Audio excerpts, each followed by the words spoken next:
Pickaxe.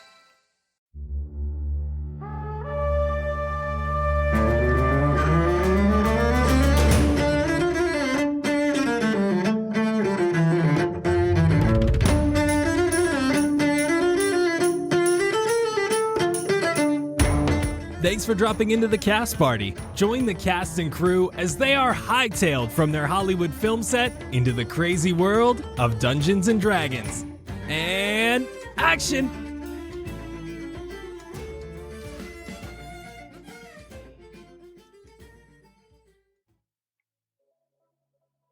Hiya guys, Ryan here. Are y'all big music fiends like I am? If you didn't know, I'm actually a brutal metal vocalist.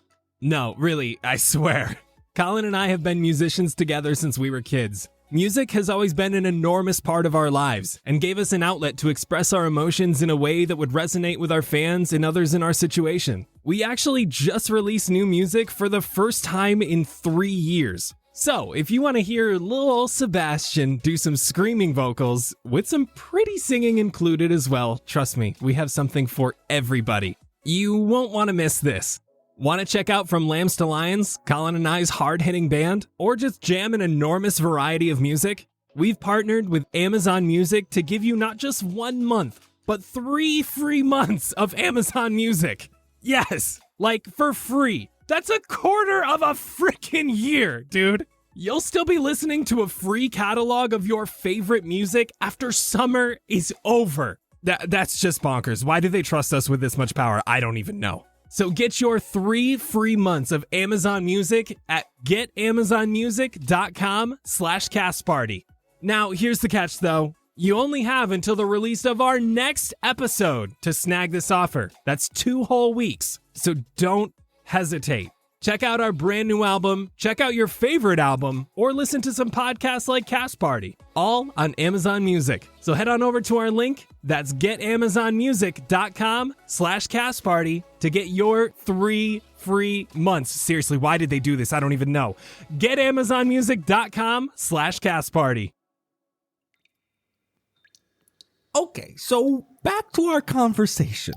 You've never had rat, but you ever want to taste the gate? Why would you want to lick the gate? It's rusty. But rust kind of look like chocolate. Oh, you're right. It kind of do. Plus, you see these gates in big fancy castles, and they always got tasty food. So why door not tasty food? Door could be tasty food, but what if we end up eating the whole door? We say we broke door.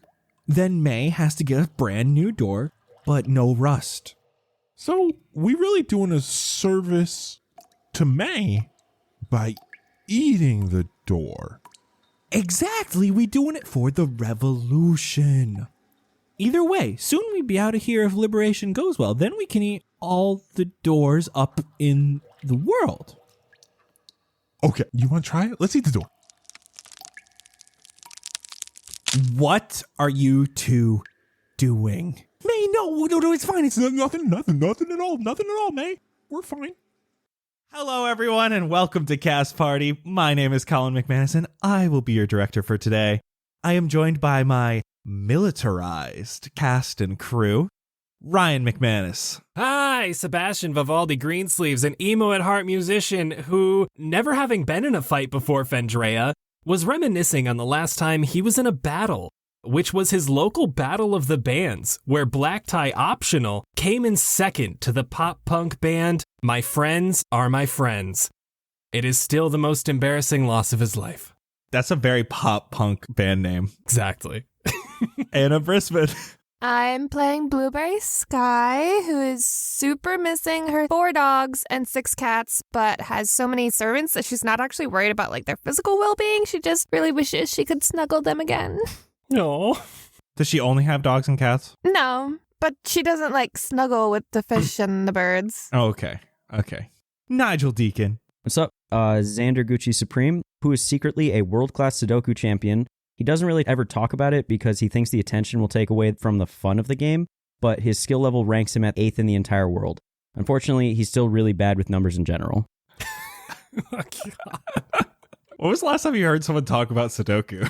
Yeah, for real. I talk about it damn near every day. I love Sudoku. Okay. So that one's me projecting. Do they actually have Sudoku tournaments? Probably. Yeah, of course. They have everything tournaments. Naturally, yeah. And finally, Sudoku champion Vince Perino. Ha ha. Jett the Boulder Chambers, whose love resides with his mom and lovely puppy Princess Pebbles. Fun fact about Jett, his favorite animal is a kangaroo. Okay. I can see it. Okay, let's get right into it and talk about what happened. Or sorry, hold on. Let's hop right into it and talk Oh about my what God, happened stop. last time. I hate you. Can I take back my fun fact? Last time, we joined our party in the middle of Pasture as they planned their entry into new beginnings. You went through some interesting plans before settling on being union workers there to assess the property. You spoke with the woman manning the counter and took her all over the building while inspecting what you could. Sebastian eventually took her into the basement to distract her while the rest of you discovered a crystalline sculpture of a snake coiled around the air on the upper floor. You worked together to solve the puzzle by putting a wine bottle into the sculpture and turning the colored coils to their respective paintings. You went to get Sebastian from downstairs where he tried casting hideous laughter to stun this woman but failed. She responded by stopping Sebastian with a command and initiative was rolled. Jett stopped her movement and ended up throwing her down the hole into the basement and blew Bear-E, thanks for that one, Xander, Got you. moved a barrel over top of the trap door. You headed down the newly opened passage to a sewer where you heard two men speaking about rats.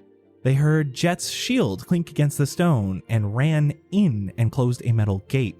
Blueberry rammed the gate and you all quickly disposed of them, non-lethally, of course. You continued on and came up on an elven woman as well as Dugrin, the katana man from the captain's house. After some tense negotiations and very tough decisions, you all decided that working with Mariv to bring peace to the people of Pasture was the best way to get the money you needed to pay Zephyr. A full-on assault on the Voiceless. You all agreed, shook on it, as Dugrin walked up, put an arm around Mariv, and said, "I always got your back, May." Now you are standing here with May and Dugrin, boxes of gold and jewels off to the side. May pulls back her hair and smiles a nervous smile. And so the scene is set. The question is, what will you do next? Wait a second. Wait. Did you just say May? May. Yes, I go by May at times. Like May Doubtfire. Eyes go wide right as you say that. How did you, Yo, we mildly harassed your parents. Oh my God. We might have killed them. No. What? No, Sebastian. No, we did not. Okay, well, it's just speculation at this point. Dugrin, go tend to Mambo and Bombo. What did you all do with Cerilia? She's in a basement, She's in the wine cellar place. but like mostly unharmed. Tend to her as well, Dugrin. Dugrin walks off, leaving just the five of you. You did what to my parents? Okay, let's back up here. We'll rewind. You ran into them in Valorith. Yeah. No. Passed out. They were staying at Haven. and we were like, hey, we can show you around the town and take you all to all the local pubs and stuff. And they're like, oh, that sounds so fun. Oh, slumming it. Oh. And we're like, okay, let's go. And then we had a bowling night and then... You took them to the Drunken Ox? Yeah. It was bowling night. Yeah. Hey, you know the place? Yes, I'm a champion there. What? Yo, Oh. that's pretty lit. Wait, you're saying they were here recently? Incredibly. They used to take their trips in the fall. They shouldn't have been here. Well, maybe they had some unused vacation time they needed to get rid of. I don't know if they were still at Haven when the fire happened, but they seemed pretty adamant about going home. They seemed done, so we can hope that they just packed their stuff and went home. They get done very easily, yes. When was the last time you talked to your parents? 12 years ago? Oh, yikes. Damn. That's about as long as for me. Wonderful impression, by the way. Oh, thanks. I'm an actor. They said they look for you every time they're here. Well, shows I'm hiding well if they can't find me. You got a point. I thought that would be a little more heartfelt, maybe get a little tear out of you, but okay.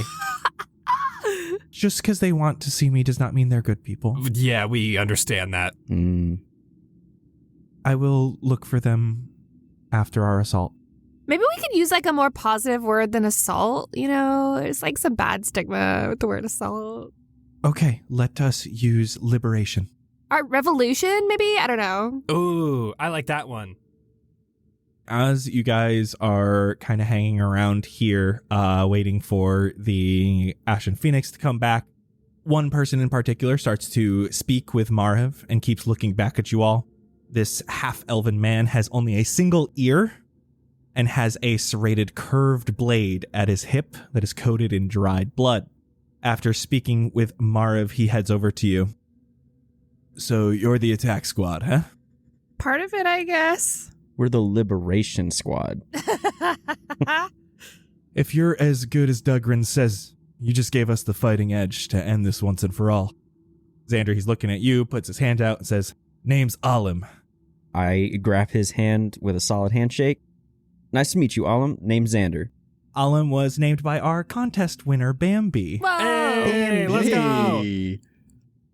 Alim says to you, I'll be leading our assassins. I wanted to talk to you all about the battle plan. Yeah, about that. Are we going now? No. Oh, okay, No. thank God. Yeah, let me just get everything on the table. We can talk about it. We can change plan as much as we want. We kind of started planning something out, but we want your input, okay? Marv thinks it is best to do this out in the open, in the light, for all the citizens of Pasture to see. To show them we are no longer in hiding and we will be there for them in the light. It is not how I like to do things, but with you at our sides and her leading the charge, we should be okay. Here's our basic plan. Again, we want your input. We have the unfortunate problem of having to go up a single staircase to Haven. Not only that, there is a huge minotaur, Jaria, and around a dozen guards at any time. The guards will have crossbows as well as spears. Stoneaxe, the minotaur, will have, his stone axe. And Jaria will most likely have his great axe with him. Now, my men and I can fight from the rooftops near Haven. We can get a vantage point on the guards. If you can keep Stoneaxe and Jaria busy, we can take out those guards with no problems. Then we can help you finish off the two big ones. You just need to call out the target. It will be you four and Marv taking the charge. Any questions? Not gonna lie, I really like the sound of that.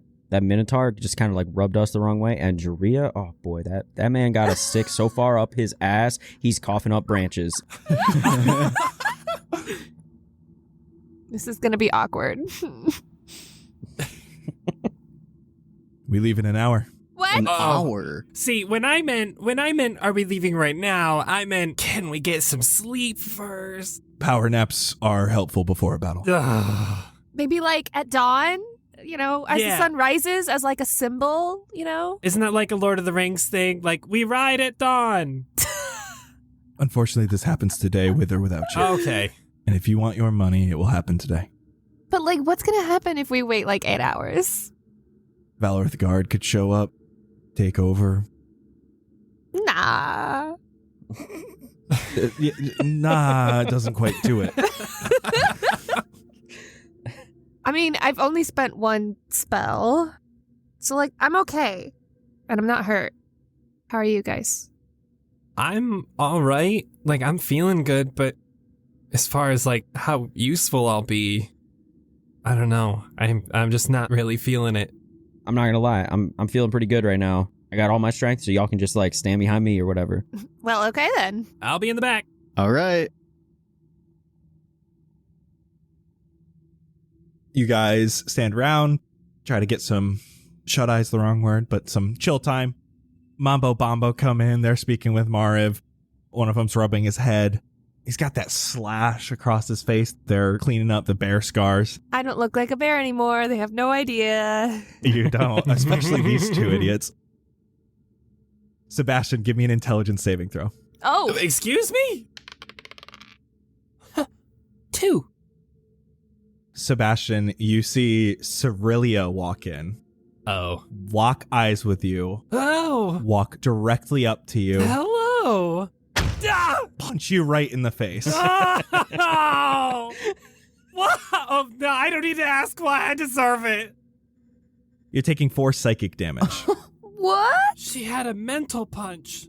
The rest of you just see Sebastian recoil. What is wrong with you? Something just hit my fucking face. Something? Who? What? I don't think so, bro. Sebastian, this visage of her is still standing right in front of you. You're the only one that can see her. She's right here. Who? It's the chick we locked in the basement. Buddy, are you sure you don't need a rest? I'm gonna go sit down.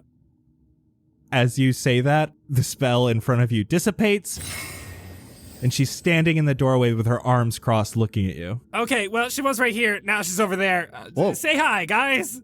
Hello. Hi. Don't do that again. She turns to walk away. We're sorry. You guys can all take your short rest. Go ahead and roll your hit die. Well, now I have to. As you guys chill out, the rest of the Ashen Phoenix show up. Looks like there is Mambo and Bombo and Dugrin, and they seem to be staying back, guarding the hideout while you all head towards Haven. You have with you Mariv, Alim, and 5 more assassins. And Mariv gathers everyone around together in this treasure room. Let's do it then. Everyone take their place. We do not break formation no matter what happens on the way there. Alim will stick to the shadows until we get to Haven. We ready? Let's get it. Uh-huh. Liberation. Liberation, baby. Following Mariv, you retrace your steps back up into New Beginnings, past Cerilia, who is manning the counter here, and out into Pasture. You follow through the main roads to the other end of the city where Haven resides. Townsfolk are watching from a distance. Some have begun trailing behind you all curiously. You catch glimpses of Alim and his assassins moving through the alleyways and rooftops around you. You finally see the staircase in the distance. Stoneaxe is standing at the top of the stairs, speaking with some guards. Mariv turns around. It's now. We do not stop moving and rush the barricade while it is open. Stoneaxe sees you all in the distance, grabs his axe off of his back.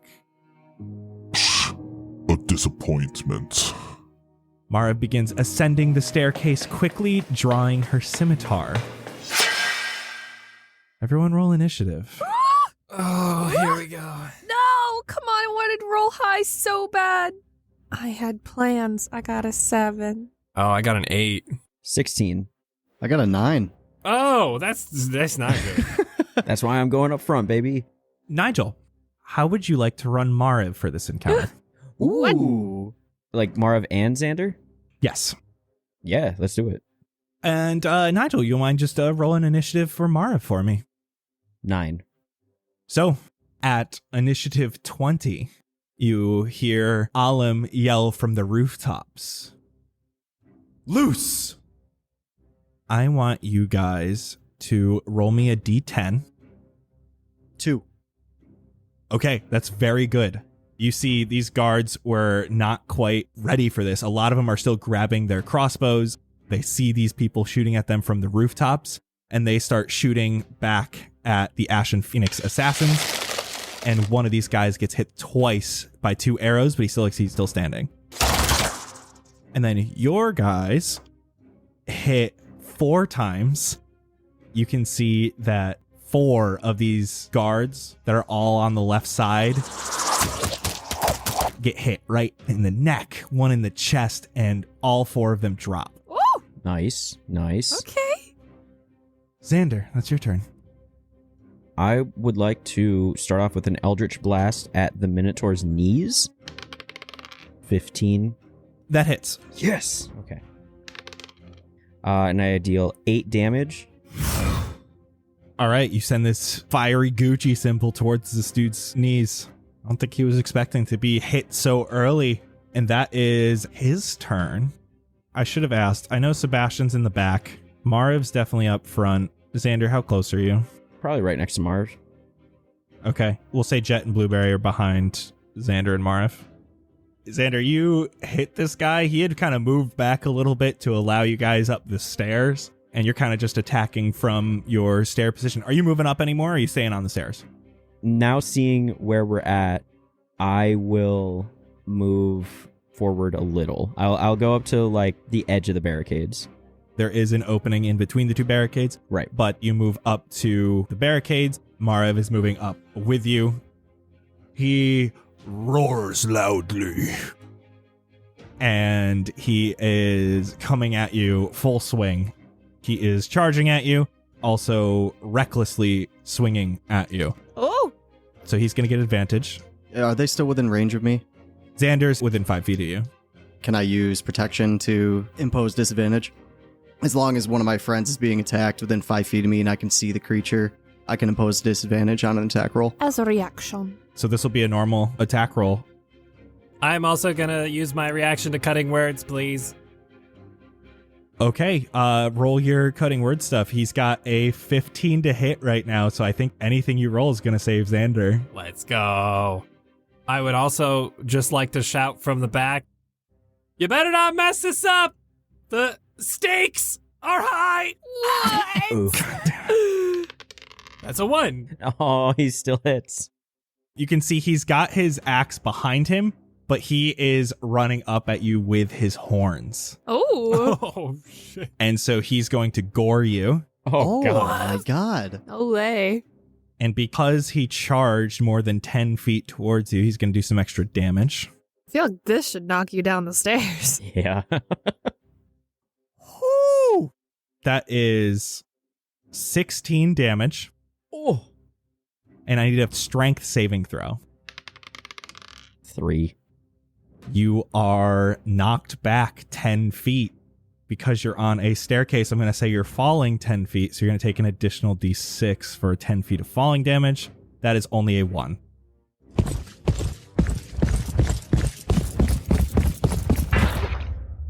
Wow. Wow, he was almost just one shot right there. As he's running at you and this all happens, he goes, Move out the way. Oh, no. God damn it. Oh. Okay. don't worry, I have plenty of puns prepared. No. Excellent. No. Can't wait. Am I knocked prone or anything, or did I just fall? You are knocked prone. Thank you for reminding me. He did attack recklessly this time, so any attacks against him until the start of his next turn will have advantage. Can I do a reaction even though I'm knocked prone? Yes. Hellish Rebuke. Dex save. That's a 3. All right, so that's 3d10. 7 plus 2 plus 6. 15. He gets a nice sear on him. Oh my god. You sear him a little bit, and then that is the end of Stoneaxe's turn. That is Mariv. Nigel, what will Mariv do? I think I understand what I'm looking at here. Ask questions if you need it. All right, so is Blade Flourish, is that an attack? Like, as like a part of her attack? That is something she could do once per turn whenever she hits with an attack. Gotcha. She has a multi-attack, so she can attack multiple times. And whenever she hits one, she can add the flourish to it, but only one per turn. Gotcha. Okay. I think I'll have her do that. I'll have her attack with the scimitar since he's right there now. Because, like, Xander got pushed back, and now he's right next to her, right? Yeah, he focused on you because you hit him, but you and her were right up there. Okay. So go ahead and attack with advantage. 16 and then 18. She can make 3 attacks, bud. Whoa. With advantage? Yeah. Ooh. Okay, so 18 for the first one, and 24 for the second one, and 23 for the third one. All 3 hit. Tight. That is a d6 plus 3 for each. 7, 4, 4 again. 15 damage. Do you want to do any the flourishes? let's do the defensive flourish. All right, sounds good. So I roll a d8, and that gets added to the damage and adds that to its AC. That's crazy. 6. Damn, son, she got 22 AC. Yeah, until the start of her next turn, she's got a 22 AC. Is that all you want to do? You want to move her anywhere, or No, we're gonna fuck up the Minotaur. that's Jett's turn? Jett, Mara's right in front of you. She just did a bunch of damage to Stoneaxe right in front of her. Xander just got pushed back behind you. How close is the Minotaur to me? 10 feet. So Marv's right in front of you, and Minotaur's right in front of her, and there's room on either side of her to get up closer to him. Okay, good. I first want to use my channel divinity and use sacred weapon. So I want to imbue my hammer with light, bright light emits from it, and I get +2 to my attacks, so it makes it a magical weapon. Cool. Is Channel Divinity just a bonus action? Most of them are in action. Yeah, it's an action. All right. It just glows, or is there anything special to the glow or anything? I didn't know if you had any flavor stuff for how it looks with Jett or anything.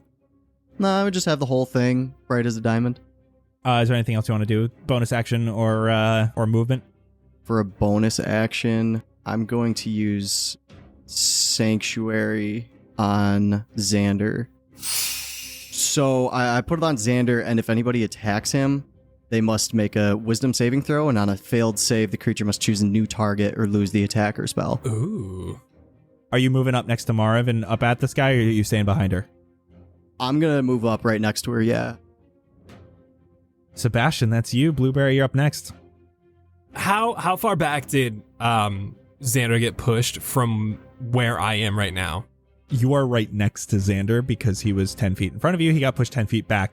He landed next to you, basically. Cool. He's prone, right? He's prone, but still breathing. Okay. I'm gonna kneel down and just start patting him like frantically after seeing like these freaking bullhorns just like puncture him and everything. And I want to cast Cure Wounds and just kind of make sure everything's okay. And that's gonna be at 2nd level too. You get a little bit of this pocket lasagna sauce on your hands as you're patting, and then you pat it into his wounds, and it helps to close it up. It's getting too saucy down here. That's 17 HP for you. Ooh, that is Wow. right back to full. Thanks, boo. Oh God, that feels good. Oh, that's a weird way to say that. I got you, man. Just get this sauce off me. Okay, well, I mean, now that you're alive, you want a song? Yeah, hit me with it, bro. All right, cool. I don't really know what else to do. So, check, yes, Xander, bro, are you with me? Blood is pouring down on the staircase. I won't go until this asshole dies. All right, I'm feeling pumped. Sebastian, if you're not moving, I will allow you to use some of your movement to help Xander up. Whoa. All right, cool, man. Dap me up, bro. Let's get you up. And I dap him up, and we pull me up. Love it. Blueberry, that's you. I am going to point my staff forward and kind of swing it down behind me and then up to pull vines out of the ground and cast Entangle at basically the center point between the Minotaur and the other soldier guys on the right side, so that the Minotaur is on the very edge of it and I get as many of the guys on the side at the same time. It's 20-foot radius, so I bet I could get them all. You can get 3 of the 5 on the right. Okay, even with the Minotaur being on the very edge of the spell? So here's the question. Do you want the Minotaur affected by the spell? I want a minute. Then only 3? Okay, I'll do that then. And then that's a strength save from each of them for DC 13. Roll low, roll low, roll low. You got a nat 20, so Fuck you! Anna, no more chanting. maybe we shouldn't chant next time. It's still difficult terrain under him, but he's not restrained. So one of them fails, and the rest of them are under difficult terrain. And then I will bonus action wild shape into a giant white hyena. I just want to run forward past my friends and past the Minotaur on his left side and out of his range that I'm behind him. You're skirting around his radius. I want to go through his radius so that he can get an opportunity attack if he wants to. I don't even care if you have something fucky going on. He's going to swing his axe at you. I am so sorry. That's another nat 20. Oh Okay. my god. Weighted dice. Ooh. That's 21 slashing damage. Okay. Ooh. A nice little slash at this giant white hyena. How far behind him do you want to get? Probably like 10 feet behind him. Take note, his reaction has been taken. That is back up to initiative 20. So this time, Anna, why don't you roll me a d6? Subtract 1. 1. So you rolled a 2 and got a 1? Yeah. So with that, you see that these guards, one of them is stuck in these vines, but there's others around him. They're kind of like trying to move really slowly. They are able to get a few more shots off.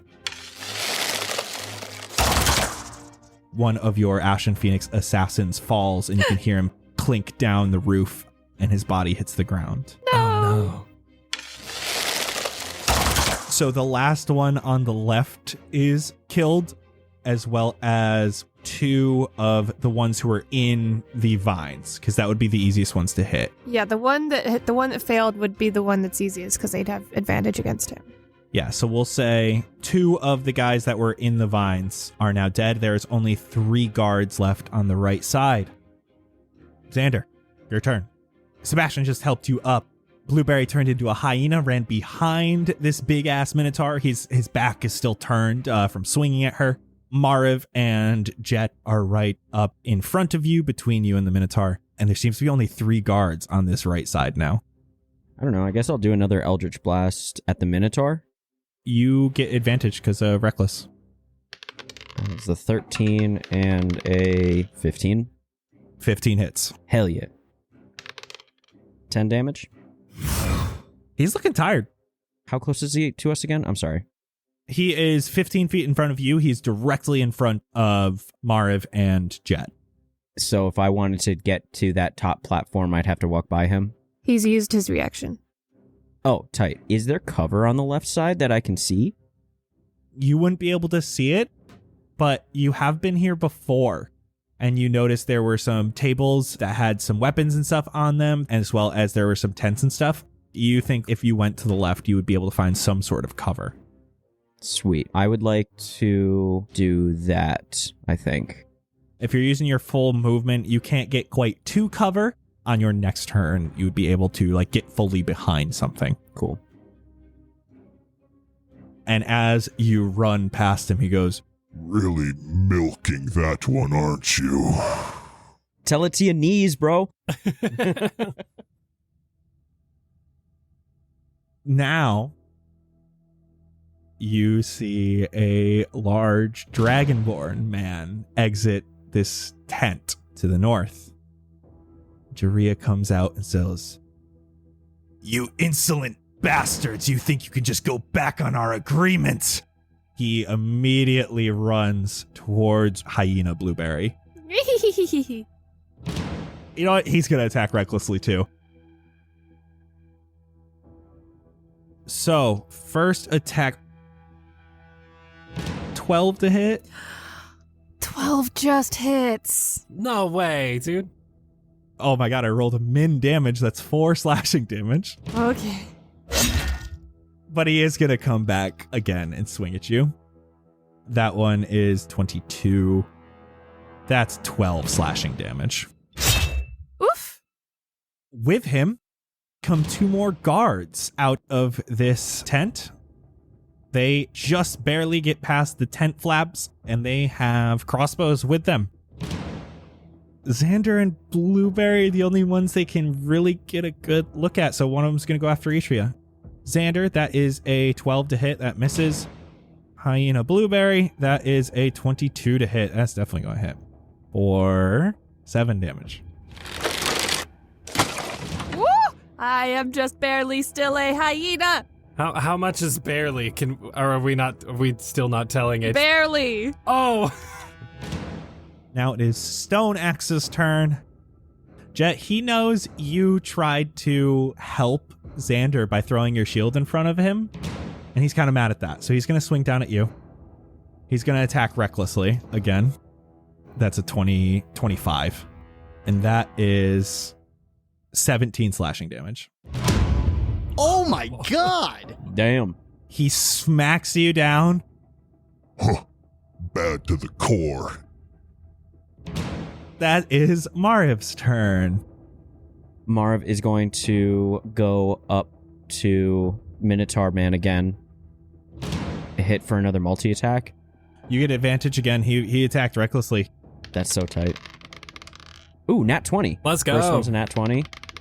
21 for the second one. And 19 for the third. All 3 hit. Roll your crit damage. I will say if you use a Defense's Flourish on the first attack, you get to roll that d8 twice as well. Yeah. So it's going to be 2d6 plus the 3. 14 for the first hit. And then the extra damage from the d8 is another 6. Holy shit. So 20 damage total. 20, and now my AC is 22 again. 6 for the second hit, and 9 for the third. Mariv, he's yours. Oh, shit. Damn. So, Mariv, she goes forward, slashes once across the abs, and then in the defensive flourish kind of like spins around behind him, but hits him right across both Achilles tendons. No. So he just collapses. And now that he is neck level from behind, reaches around with the scimitar and goes across the throat. He falls a little bit towards Jett. Jett has to move out of the way, and he starts tumbling a little bit down the stairs until the headless Minotaur just starts dripping blood at Sebastian's feet. Mariv is brutal. Is that the end of Mariv's turn? Nah, she'll move forward too. She can move up to where Jiria is, attacking Hyena Blueberry. She can't quite get to any of the guards. Yeah, she'll head right up to Jiria. Whew! Jett, your turn. Okay. Can Jett move up to where Mariv is as well? Yeah, you can move all the way up to get in range of Jiria. Yeah, we're going to do that, and we will swing at Jiria. You get advantage. Ooh, I get advantage, you say. 14? Doesn't hit Jiria. Minotaur was abs out, all himself. Jiria's got chainmail on. He's got scales. Mm-hmm. Mm-hmm. He looks a little more prepared. Oh, whoa. Yeah. Did you add your spiritual weapon? Or not spiritual weapon, holy weapon thing that he used to... Sacred weapon. You add +2 to attack rolls. Oh, wait. Oh, shoot. Yeah, okay, so 16. 16 hits. Oh my god, I read that Hey. wrong. Ooh, baby. So now we roll our damage. So that's 10, and then we are going to use our nice Thunderous Smite.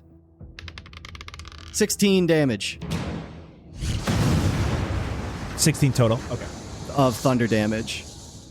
He needs to roll a strength saving throw to be pushed back 10 feet and knocked prone.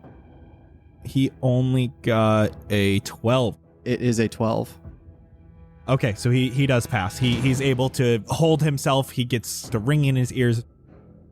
You will let them ruin Pastel like they have ruined Haven. Attack!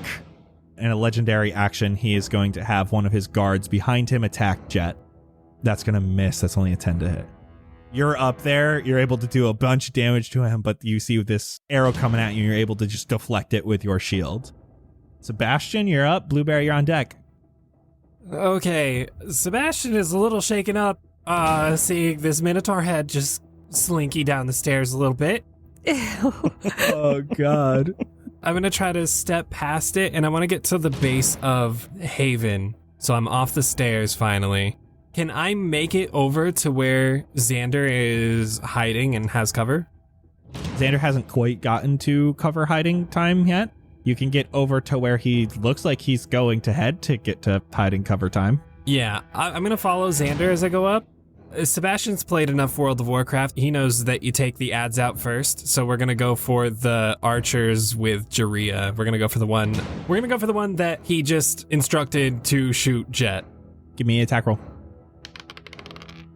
Nat 1. Okay. Roll damage. No! Oh no. Ouch. 6. There are 3 of your friends basically within line of where you are and this guard. I'm going to roll a d6. Mariv is 1, 2. Jett is 3, 4. Blueberry is 5, 6. That is a 5. You hit Blueberry for 6 damage. Oh, shit. I'm sorry. No, I turned back into me. No. Oh, God. Oh no. Blueberry, that's your turn. I growl at Sebastian as myself. And I bonus action turn back into a giant hyena. And I'm gonna romp on over, pounce and bite at Jaria. All right, you still have advantage. Fuck, that's 2 6s. 11. 11 doesn't hit. I told you I would not let you leave here alive. And then he instructs his other guard behind him to shoot you. Definitely gonna hit. That's a dirty 20. And that's 2 damage.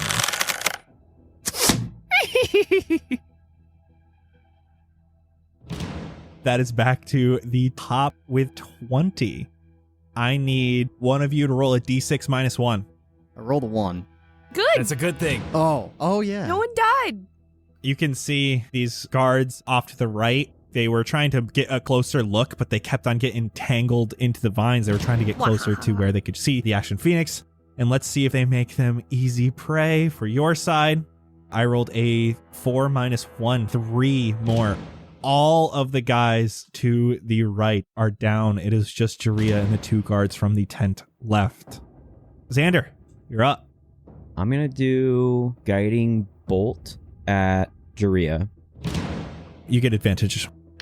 The first one was a 9. The second one, 16. 16 hits. Yes. Okay. Ooh, 5d6. Here we go, baby. Dang. 12. But whoever attacks him next gets advantage again. 12 damage on him. Starts glowing a little bit. Did you want to run to that cover you were heading towards? Yeah. I'll get behind the cover just in case. Yeah, we'll say there's this table here, plenty of boxes underneath it. You don't even have to knock it over. Easy to hide behind. That is Jaria and the guard's turn. Would he recognize Mariv? Good question. I'm going to roll an intelligence check. Yeah, he actually does recognize Mariv. At least he has deduced this information that she must be with the Ashen Phoenix. You are ruining everything. That is going to hit Mariv, because she no longer has that 22 AC, right? She still does. It hasn't been her turn yet. Is she next to me as well? She is next to you. He got a 22. Oh, then yeah, that hits. So can I impose disadvantage? That's the 12. So Nice. he swings harshly with his big great axe, and these guards see him going after her, and they're both going to attack her. Both miss. And that is their turn. God, this was supposed to be a hard encounter, guys. Look, Mariv is too strong. Yo, why does she for have real. 72 hit points? How old is she? What is her level? Mariv's turn. So they are now all clumped around her, right? Or do they have crossbows, the 2 guards? They have crossbows, so they are still back by the tent. They're about 15 feet away from Jaria. Does he have disadvantage on him again? Yes, she gets advantage on all these attacks. All right, well, here we go. 9 or 21. Hits. 21 on the second. 17 on the third one. All 3 hit. 20. Are you using a flourish? I guess another defensive one. Might as well, right? 3. So 19 AC and 3 extra damage. He's looking very angry at Mariv. He's gonna use a legendary action to have one of his guards take another attack at Mariv. That's a 21 to hit, so that actually will hit her finally. Damn. Mariv, no. 7 damage. Oh, shit. She's down to a lower number. Now it is Jett's turn. I think it's literally all I can do right now is just attack. All right. Got advantage. 18 to hit. That hits. 5 damage. He's looking pretty beat up. He's starting to bleed a lot. He's looking exhausted. That is Sebastian's turn. Xander just ran away from you to get behind cover, so you're kind of out in the open, but pretty far away. You have a view of these 2 guards, Jiria, and your friends all surrounding Jiria. I would very, very, very much like to use my last spell slot for Dissonant Whispers on Jiria.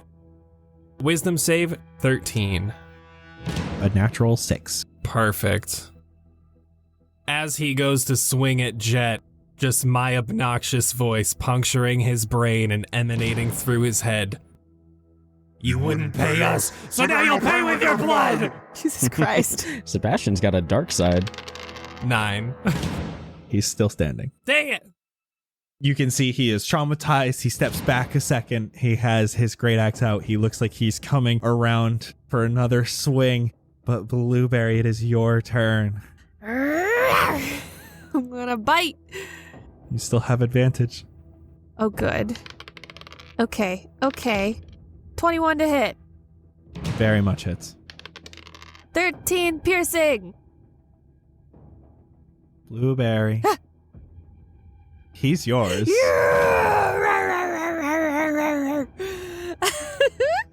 I lean back onto my haunches and pounce, land on his back, and chomp into the back of his neck and... Ooh. That's got like a crunchy sound to it because you got to get through the scales. You're able to do so. It spurts this gross blood. And as you do so, the rest of the Ashen Phoenix send arrows to kill the last 2 guards. Well, no. When I reduce someone to 0 HP as a bonus action, I can move up to half my speed and make another bite attack. So I want to kill another one. Okay. Let's go. Do it. Fucking Fuck yeah, you can do frenzy it. this shit.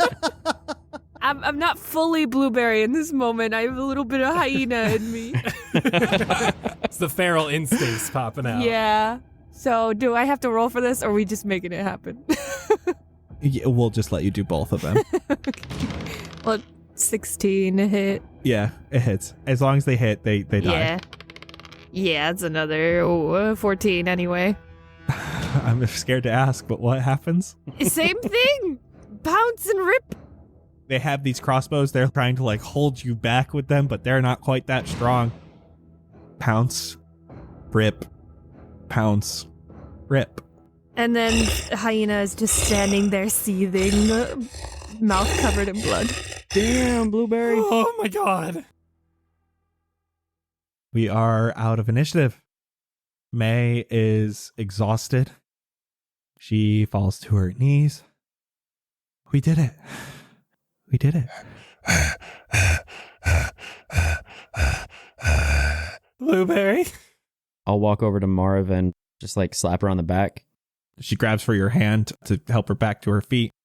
During the fight, a group of onlookers has formed, and they seem confused and are wondering what the hell is going on.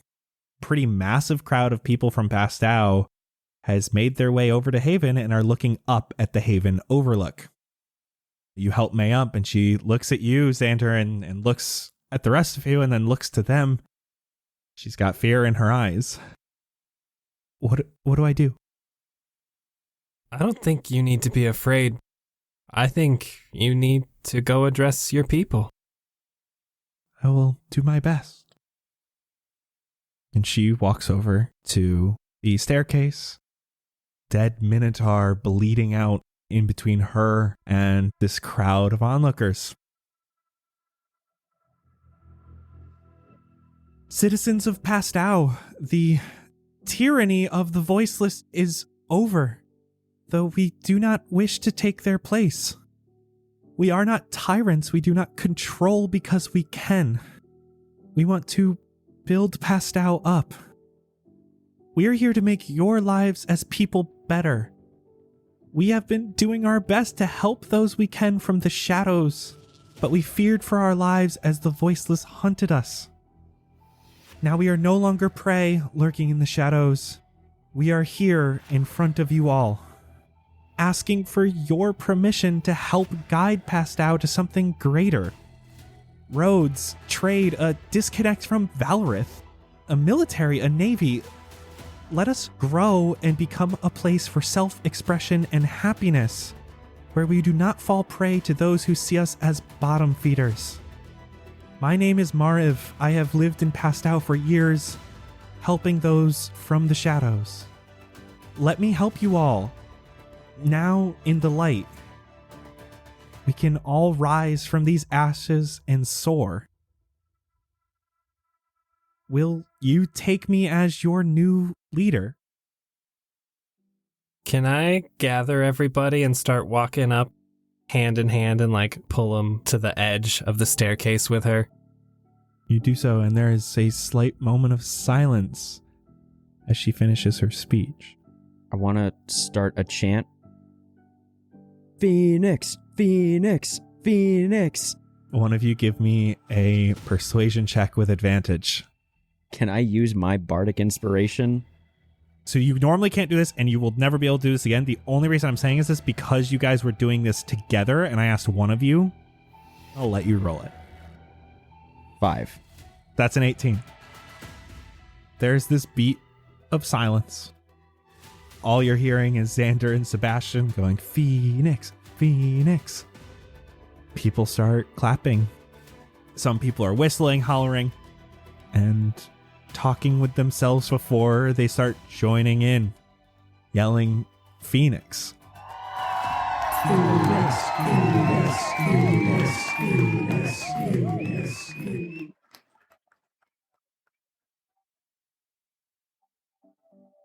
Love trying new teas? Treat yourself to a cup of Plum Deluxe. From bold caffeinated blends to relaxing herbal teas, incredible dessert teas, or fun floral flavors, there's a delicious tea just waiting for you.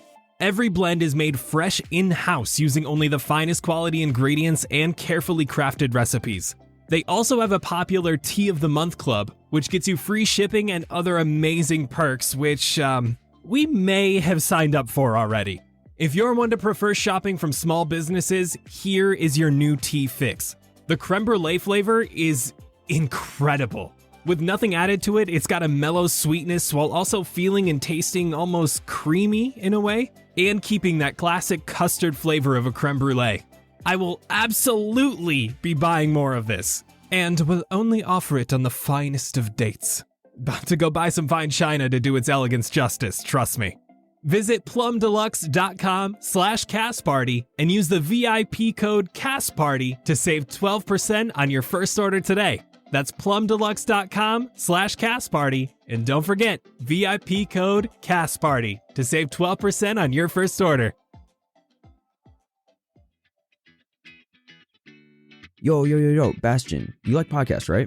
I mean, yeah, sometimes if I can find one that I enjoy or anything like that. Yeah, no, I just found this dope new one called The Homebrew. Have you heard of it? No, I haven't heard of that one, actually. Right, yeah. So it's tight, dude. It feels like they're telling a story with like characters and this giant plot, and they like roll dice to figure out how the interactions and stuff go. Oh, so it's like Dungeons and Dragons.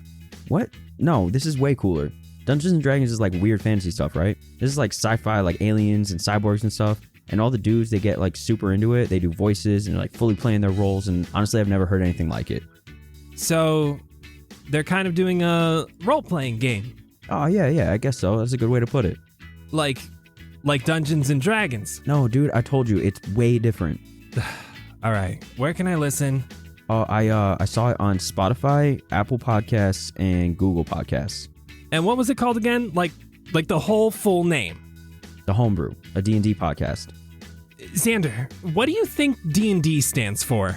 I don't know, like drastically new delivery? Because it's like a new way of storytelling? It's Dungeons and Dragons, Xander! Oh, right. Cool. there seems to be an era of hope and happiness in a place that tends to be extremely dark. She turns to the rest of you. Thank you for everything. I will be staying here with my people to speak with them. You may head back to the safe house to collect the gold. I told Dugrin to let you in and give you access to our treasures. You made a difference here today. Be well. You too, May. She nods. She starts heading down the stairs. Why don't you guys give me perception checks? 7. Oh, now I get a dirty 20. 11. 17. Sebastian and Blueberry, you guys are taking a quick look around. Around you is Haven, the burnt building of the tavern, the large tent Jaria was in, and a bunch of tents the guards had been huddled around before you attacked. Jaria and Stoneaxe's bodies lay on the ground motionless. They have 160 gold total on the two of them. Woo! Yes. Sebastian and Blueberry, you also see in the rubble of the tavern, covered by burnt ash and wood, there is a hunk of metal that seems to have survived the fire. It looks to be a safe. I'm still a hyena. Xander, is that the safe that you can open? Let's just assume I can open any safe. Perfect. Come here. And I'm going to drag him over to the safe. It is indeed the safe from Visage. Yo. All right, so I can especially open this one. Are you trying to pop it open? Yeah. Give me Dex check with advantage. You also have oh wait, no, you don't have inspiration anymore. Before you know he's going to roll, do you have inspiration to give? No, it's okay. I trust him. Maybe don't. 15 was the first roll. And oh wait, no, okay. I you have advantage. Yeah. Okay, so if he has advantage, I'm gonna say he failed the first one, and then I'm gonna look at him. Bro, look at me. Yeah, listen. You got this. You fucking got this, okay? And then we're gonna do some super elaborate handshake that we definitely have practiced thousands of times before. Okay. All right. Could they like roll athletics or something for that, or like performance? Oh, actually, yeah, I'm curious. I just want to see how bad this goes. Both roll performance. Okay. Oh, let's go, baby. 26. 18? Yeah. Okay. Sebastian is just leading you, Xander, but you are able to follow the steps perfectly. This elaborate, almost dance at this point. I'm guiding you, bro. Don't worry. Just let me take the lead. I got you. You get that bardic inspiration. Hell yeah. What was your second roll on that advantage? My second roll on the advantage was 17 before adding anything. Okay. So I get a D6 with this one again. Mm-hmm. 2. Did you add your dex? Yeah. Did you add your proficiency for your thieves' tools? No. So you'll add 2. That is a 21. And with a DC of 20, the safe opens. I knew it was a 20. Hell yeah. Nice, bro. See, I knew it. There's all the documentation you saw before, and there's 291 gold left. Let's go, dude. What a good find. I know, right, bro? Like, that's crazy. All right, we'll divvy that up after we go pick up the rest of the gold. Yeah, we'll get the lump sum, and then we'll take out Zephyr's portion, and then we can divide up the rest. Yeah, that sounds good. All right. Is there anything else you guys want to do over here? Can I just take a look around in the crowd to see if May's parents are there by chance? Give me perception. 18. You're looking around. You catch Jatoba's eye, Hey, the boy. but you don't quite see May's parents. I want to give finger guns to Jatoba. He's just clapping. You can see he's chanting and jumping up and down and raising his fists. And he looks at you and he goes like this. He goes eyes to eyes. And then he like mimes bowling. And then points towards the drunken ox. And then he starts walking that way. I'm going to give him a thumbs up. Jett, is it Tuesday again already? Maybe? Yeah, we'll check later. Yeah.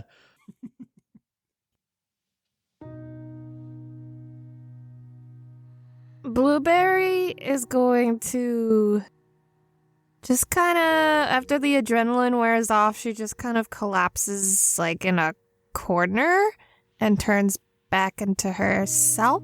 And I'm just gonna start crying. Are you trying to be stealthy with your crying, or are you kind of just moving off to a corner? I mean, she's kind of just kind of moved off to a corner, and I'm just kind of on the ground and looking down, and there are tears. Sebastian, with your dirty 20 perception from earlier, yeah, you see this. Jett's looking out into the crowd. Xander's pocket full of gold, making sure he doesn't drop anything. I'm going to tap Jett on the shoulder. I don't know how good I would be at this. Would you mind consoling Blueberry? I think she took this a little harder than we thought. I gotta help Xander. He's got pockets full of money. I can't let that go. Yeah. I got this. Watch Xander. I don't ever trust him with money. I'm gonna walk over to Blue. I'm just gonna stand nearby. Just let her know that I'm there.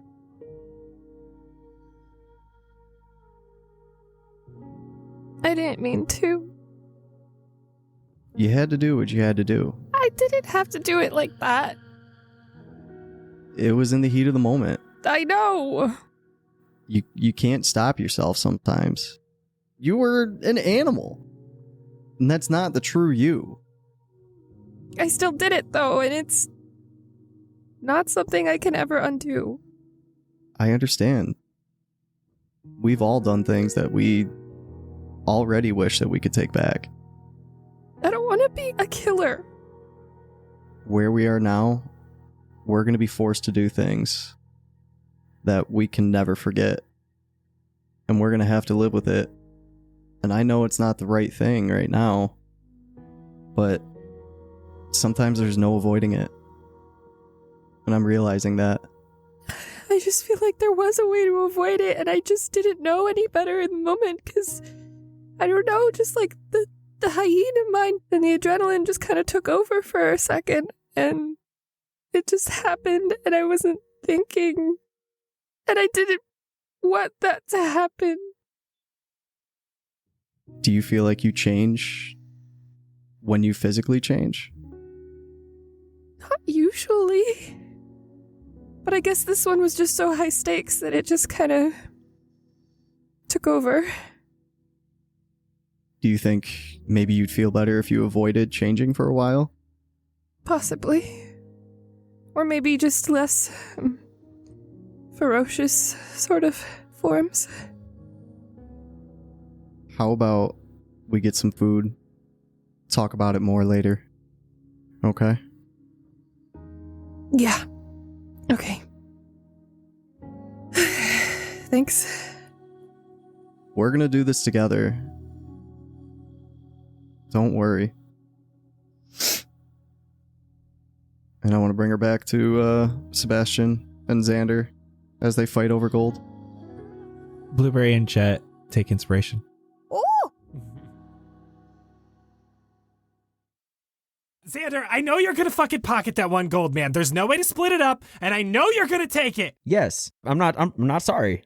I'm taking this one gold. I'm the one who saw the safe, man. Yeah, well, As you guys are yelling, Alim walks up. Hey. We don't want to seem greedy around the people. Do this somewhere else. all right. Okay, we'll go fight about it at headquarters. Perfect. Thanks a bunch, Alim. Hit him for a dap. I'm going to do this every time you do it. He got an 18. He definitely daps you up. Hell yeah. My boy. Slowly, you're going to get more and more people know what dapping is, and they're going to do it all across Ventura. Exactly. That's the plan. Y'all head back through Pasteur to New Beginnings Winery. Cerilia nods as you walk in. She seems to kind of not make eye contact or look up from what she's doing. Walking upstairs, the door is open to go back into the sewers. You can hear Mambo and Bombo speaking about fixing the crossbow that was broken. And they allow you inside to speak with Dugrin. You seem hurt, but are looking okay. How's May? Yeah, she's killing it up there. She got the whole crowd cheering with her, and I think y'all got Pastel heading in the right direction. She's good at that.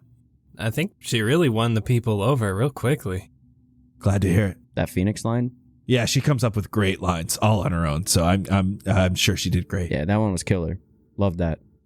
It's just that meme of Obama giving Obama a medal, but with Colin. I think that's a lot of DMing, actually. Yeah. It's just like, I'm just going to pat myself on the back all the time. We set aside a little gold for ourselves to start rebuilding. Everything else is yours. It's more than we told you there was. He brings you inside, and there are a few chests here, one extremely large. You can have at it. But what do you need for your own purposes, for the people? We took some, but now that we have control over the city, we won't necessarily need as much gold. We won't have to be operating from the shadows, won't have to go through shady people. We'll have our own ways of making money very soon. We did take enough to get us started. Okay. I'll leave you to it. You cannot even count all of the gold and platinum and gems and jewels that are in these chests from cursory glances. It looks to be about 880 gold in total. Damn. There are also a couple of other things that have been locked up in these chests. Blueberry, you're taking some time to look.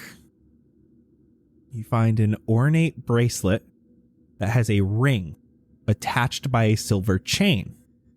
The bracelet itself is made of silver, but has a small carving of a forest landscape with birds, a fawn, 2 rabbits, and a fish jumping up a river. Cute. The ring is very plain, but it looks like a hexagonal gem used to sit inlaid in it, but there's currently no gem here. This is like missing a gem. I'm going to search for a gem in the same area, searching for a loose gem. If you're finding gems, none of them look the right size and shape. No. And it looks very dusty in there. It looks like it has not had this gem for quite some time. Oh, it's still so cute, though. I'm going to put it on. Blueberry, while wearing this bracelet, you get +1 to unarmed strikes and natural weapons while in wild shape. You can now druid craft while you're in wild shape. What? Also, while you wear this, you can use your thorn whip as if it was mage hand. What Wait, the fuck what? does that mean? What does that mean? You know how you're always trying to pull people with your thorn whip? Yeah. Oh my god. You have the mage hand cantrip now. It is a thorn instead of the mage hand. That's Nice. tight. Hell yeah. Cool. In the largest chest, Jett, you happen to walk over. Oh, like it's no one's gonna be able to pick this one up. I'll pick it up, move it. There's a large shield in here. Oh. This shield is translucent blue, Oh. and it is filled with some sort of liquid that has powder in it. Oh. The powder floats in the liquid, creating intricate shapes and designs as if it had a mind of its own. Oh my god, I'm loving this. Go on. I'm just imagining those like mugs that have liquid on the outside and then you Yeah. freeze So- it. You could shake them up, and then they do the little. Have you guys ever seen Vinique? No. Oh, the wine or whatever, the liquor? Yeah. Yeah. It has pearl dust in it. That's what I'm imagining this looks like, but a translucent blue. Oh. Chet, you pick this shield up. Feels like it can float on its own. Once per short rest as a bonus action, you can make the shield float around you or any creature you choose as long as it stays within 30 feet of you, leaving both of your hands free and giving the AC bonus to whoever you choose it to float around. This effect lasts 1 minute, and you can choose a new target to become protected on every subsequent turn as another bonus action. Oh. Hell yeah. Okay. That's so cool. That's tight. I like that. Xander, you find a small little box. Pop it open. There is a pristine, plain, brown paper bag sitting in one of these small chests and has a large coin on it. Okay. I feel like he'd like look at it and just like toss it to the side initially. The bag or the coin?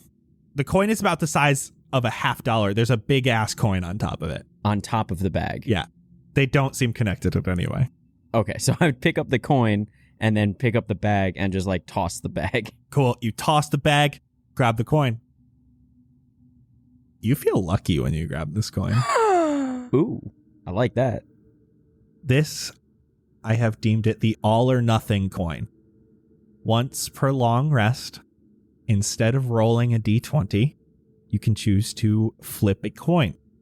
You can choose heads or tails. If you are right, the outcome is a natural 20. If you are wrong, the outcome is a natural 1. Every time you use this, however, you have to roll another d20 after it. The coin has a limited amount of luck. It has a DC to break. And every time you use it, it increases. So the more you use it, the higher of a chance it will be to run out of luck. Okay. All right. Xander? Yo, Xander? what up? Why don't you put your lasagna in this paper bag? I don't know why you just tossed it away, bro. Sebastian, that is a pristine brown paper bag. There are no wrinkles in it. Well, why does this bag look so nice? wait, did you say that bag looked nice? Yeah, bro, it looks clean. All right, you know what? You're right. I'm a sucker for something super clean, so I'll pick that back up. That's what I'm saying. Like, if Supreme made a bag, it would be this. I think they actually do. They have a Supreme brick. It's $800 retail. A brick? Why would you buy that? Well, I didn't. Okay, good. What I did was I found a brick that someone had like left outside the studio. Oh. And I painted it with Supreme on it. You secondhand that shit? I secondhand that shit. Attaboy. I can't ruin this pristine bag. I'll put it into my backpack in the smoothest place possible. As you're putting it in, it doesn't crinkle. It didn't crinkle. It didn't crinkle, man. Didn't crinkle. Did that just not crinkle? That didn't crinkle, bro. And as you put it away, it's like, oh, it kind of feels like there's something in it. Yo, what the hell is this? Put your hand inside of it. Oh no. You start to smell donuts. Am I having a stroke? Who's cooking donuts? What's going on here? And that kind of makes you start to think of donuts. I need you to roll a d6 for me. 4. You pull out 4 freshly baked donuts from this bag. Yo. Hey, yo. What? My spatial reasoning is all kinds of fucked up right now, but I got donuts for y'all. I didn't feel anything in that bag. Why do you get donuts? Oh my god. They're warm still, too. Like, they're fresh donuts. I didn't realize it was a donut bag. Well, we can share the donut bag. It'll be a community donut bag. So what, we all get donuts? Everyone gets a donut. Sorry, I don't know if it's vegan. Can I tell if it's vegan? Give me an investigation check. 16. With a 16, you check on the bottom of the bag. There's a small imprint with an asterisk that says 1 in every 4 donuts is vegan. You can tell by the V on the bottom. What? And you flip over the donuts, and one of them has a little V carved into it. Shut up! What is it, like a Boston cream, so it's all round and you can actually put a stamp on the bottom? This is the bag of endless donuts. This was created by Martin over on our Patreon. Thank you so much, Yo! Martin. Hell yeah, Martin. I love you. That's awesome. Okay. I want to break my donut in half and give one half to Namora and the other half to Frederick. Oh. What does Namora do with it, though? Namora will take a bite of it, but he's not a huge fan of sweets because of his kind of like almost demonic nature. So he takes one bite of it, spits it out, and then throws it at Jett's head. Give me an attack roll. Like a monkey. What is the attack bonus on a donut? Give him a +2. He got an 18. 18, yeah. 18 will hit. It's going to do 1 damage to Jett as he gets a good clonk. Whoa. Shit. Ow. That's a hard-ass donut. Right in the eye. God, sugar in my eye. Ah, it burns a little. I'm sorry, man. Should have just ate it. Jesus. Yeah, I don't know. Sorry, bro. I that one wasn't me. I don't. Oh, Oh my God, this is amazing. I haven't had a good vegan donut in so long. I wouldn't know. And also, Jett's looking real bad right now. Have you not healed up since? No. Well, imagine if that killed him. I was going to say. I think it almost knocked me down completely. I'll send some good vibes Jett's way, just as like a peace offering. It's I'll do 2d6 just in case. 6 health to you. Oh my God, this tastes just like Donut Friend in Highland Park. I miss it. I feel like this is the first kind of sweet we've had since we've been here. Oh, it's so good. God, I miss dessert. All right, we gotta keep this bag safe forever. Damn. Xander, now bag feels kind of empty. Oh, So much for endless. It's a once per long rest kind of thing. I figured. So he's a little bummed, but he's gonna keep that pristine. The thing that Xander actually does, something he picked up from watching Sebastian, is he puts a folder, just like a loose leaf folder, into his backpack so that there's just a little bit of rigidity that goes along the back of the backpack, so there isn't anything like bumping into his back while he's doing it. So he just slides it right in there. Xander, you see a portfolio of sorts that has some of these folders in this room. Now, what's this? It has some job listings from Jeria that were written down previously, as well as a bunch of the Ashen Phoenix jobs they had been completing that were in someone else's handwriting. The most recent one being a smuggling job up to Valorth for a person named Gunther. Looked like it was easy as they have access to Valorth through the sewers that lead up into the bridge itself. But you snag one of those folders. Perfect. Yeah, this is exactly what I was looking for. Is there a pen? There is a quill with ink in it. All right, I'm going to grab that, and on the folder, I'm just going to do some quick maths and start adding up the gold and dividing it. As I mentioned in my intro, Xander's not good with numbers, except with money, because he was rich and then he became really broke. So it comes out to, technically, it's 332.75 gold per, but because of how that all rounds out, it'll be 333 to the other 3, and he'll take 332. Wait, is this before or after we take out Zephyr's? That's before we take out Zephyr's. So we should probably do that first. Yeah, we should take that out first. How much was it? 500? Okay, let me do some quick math. So that comes out to, the 3 of you will get 208, and I will get 207. Make sure you guys add all that. Make sure you guys add your 2 new magic items. Well, I guess 4 new magic items. Blueberry and Jett, I did not name those specifically for you guys. So if you want to come up with a fancy name so you can keep track of it, or just whatever you got. The Shield of Wooshi Liquid. No, absolutely not. That is the official name, and it cannot be changed As now. of now, I will not edit it out. No. That's it. Intimidation. No. God, man, I just want to roll intimidation. No, here, you get more than a 15. I'll edit this entire conversation out. Okay. That's a 10 plus 2. Shit. Damn it. I will still let you name the shield, but I'm keeping this conversation in. The silver bracelet of druid coolness. I love it. I need to find this gem, though. I put this gem in it, and it's going to make me a god. True. Yo, they got a charge card or something out here. This is going to be unwieldy with all this gold. Luckily, a lot of it's in platinum, others in jewels and stuff. I have a name. It's going to be Charlotte's Protection. Charlotte. Okay. Charlotte. He just really likes North Carolina. It's my mom's name. Oh. Oh, God, we just got, like, backstory from Jett, and it's just like, no, but North Carolina, man. I'm so sorry for overshadowing you there. So your mom's name. All right. As you head back over to Zephyr's place on the water, it's really not far from where you are, so this heavy burden of gold isn't on you for long. You arrive to the boathouse, you can hear him banging on something on the first floor. The tide is not up that high yet. Easily a dry walk to that side of the building. Yeah, so I'll bring the gold around down that way, where I met him the first time. You walk in. He is working on the boat that had been destroyed. It looks like it's much closer to being finished now. You guys really did that, didn't you? I hope you know what you all are doing.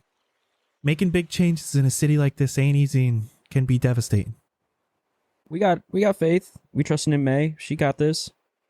I hope you're okay with what we did to get this money for you. I know you were kind of like in with Kovar and everything, but we think this is what's going to be best for the city and you, I guess. You got the money? Mm-hmm. Yeah. All right. Business is business. Let me see it and we can talk. Oh, yo, I feel like you might just want to know this just because I know y'all were tight, but when we got to the Haven the other day, the Minotaur told us that Kovar had been killed. I've heard. Sorry about that, bro. Was it you? No. Then don't be sorry. I need to know a few things before we get headed in. This is a very advanced prison, and we basically got two options. We can get us all captured by the magistrate and break out from the inside. This is what I did the first time. This will be difficult, and we will have to get out from the inside without any of our gear. At least until we can make it to the evidence room. We'd also have to wait for the right moment to get everybody out. I don't know exactly how guard duties have changed, meaning we'd all most likely be in prison for a few days while I do some scouting.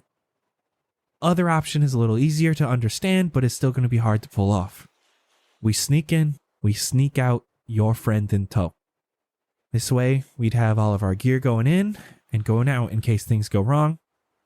Problem is, we got twice as far to go. Depends on your strengths.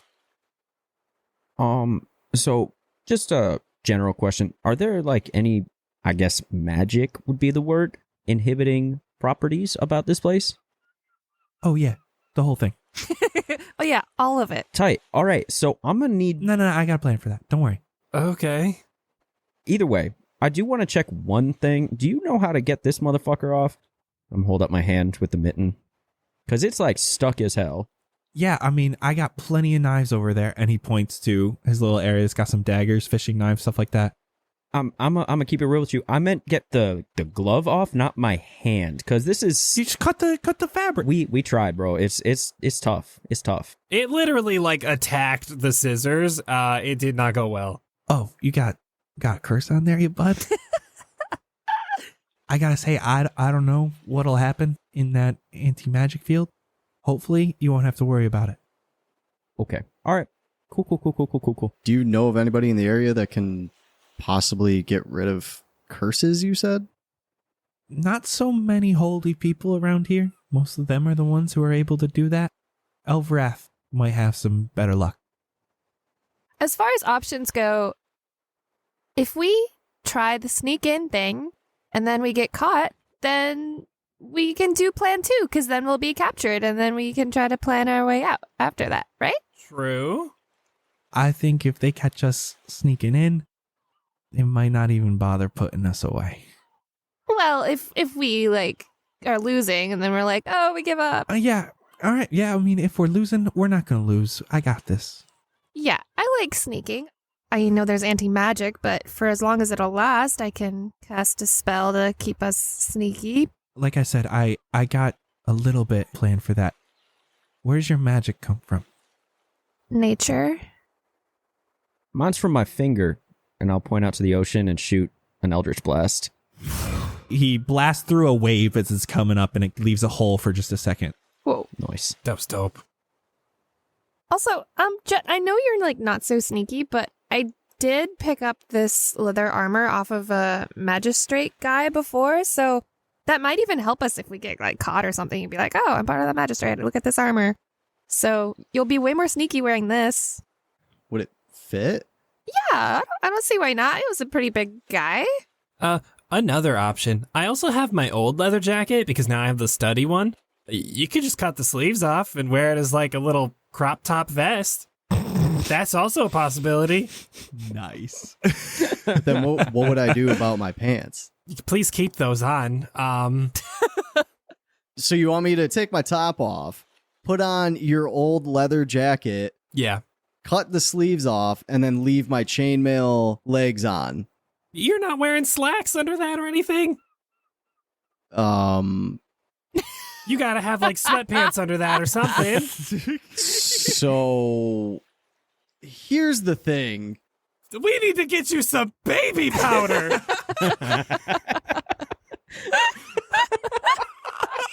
Are you okay? Your boy here hasn't really, he likes to freeball it. We'll put it that way. You must be chafing. Under chainmail? My dude. I've been hurting for quite a while. These weren't really meant to like actually fight in. What? So, yeah. It might be a good idea if we get new pants for me. Damn. Do I still have the Adidas pants? Yeah. I'm just going to toss them to him. Are they gonna fit? I'm 5'11", bro. And I'm like a little thick. So like, I'm probably. All right. I guess I'm gonna go into like a room where they can't see me, and take my chainmail off, throw on the Adidas pants. Do they fit? Yes, they do fit. Do they make my butt look good? That's fine. Like, it's not great, but your butt is like nice already. Okay. So, you know. All right. Now I want to put on Sebastian's old leather jacket and just like flex as hard as I can to try to see if I can tear the arms off. Give me athletics. 18. So technically, the AC of the leather was 11. For flavor, yeah, this is fun. Okay.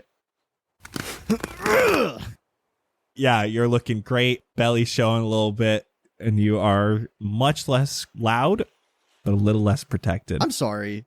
Did you say belly? Are you saying I'm fat? I'm saying belly is showing. No. Jett doesn't have a belly, dude. Your stomach is showing. All humans have bellies. No. He's got nothing but abs. Abs are bellies. All right, that was something. You really didn't need to do that for another like few days, but it's fine. I wanted to make sure it fit. We can like go shopping and stuff. We'll see what we find. Yeah, we got all this money now. Okay, that's the plan then. I also just need to know who among you have magic. Blueberries got nature. Xander's got his fingers. Sebastian, Jett, where's your stuff come from? I don't know. Sometimes I just sing and yell and stuff happens. Gotcha. All right, Bard. That's the second person to call me that. I sometimes feel things coming from this as I grab my amulet. Oh, I don't know this symbol. What god you follow? God? Yeah. This obviously like isn't Talos and it's like this isn't Sylvanas. All right, God, we can work with that. That's not too hard. The rest of you, not too bad either. Blueberry's the easiest. We should just have to bring something from nature down with us. She'll be able to feed off that for a little bit, as long as they don't get any shackles on her. The rest of you, we'll have to talk with Fable. Fable? Only other person that's going to know about our little excursion. Friend of mine. Going to help us out. Oh, okay. I got us transportation, but we have to handle it. No drivers, nothing. Like I said, this is very important. We do not tell anyone what we are going to be doing. Anyone who does not need to know. We do not want to make enemies of the magistrate. It's the 5 of us here and Fable. Like I said, I trust her. She never done wrong by me. And we will be needing her help. Tight. I mean, if we could rest first, that'd be dope, but ready when you are. Unless we can rest on the way? Plenty of time to rest on the way. We'll have to make camp every once in a while, so. We're going to go shopping, right? Shopping spree. All right, yeah. Meet back here in like an hour or 2. Hour sounds good. To the mall. Or the passed out equivalent, I guess. Oh, don't spend all that money. You might want to buy something at Fables, so leave a little for yourself. Ooh. She got good stuff, or? You got a shop? Yeah, she's a craftsman of sorts. Magic stuff, though, so hush hush. Oh, do we want Pastel's gross stuff then, if she's going to be, like, legit? She's only got... All right, so here's the thing about Fable. Most of the stuff she sells works, but not generally for the intended purpose. We're going to need some things from her to help us get into the prison and make sure you have all the magic to use when you got there. I know she's got this one thing we need, and we'll see what else she got. If you're looking for like pants and stuff, you got to do that here. Yeah, so shopping spree real quick. You guys just heading to the market? Yeah. I was thinking of like better leather armor and stuff, but now I think I'm just going to actually wear the magistrate armor when we go in. So I might just want to look for another potion of healing.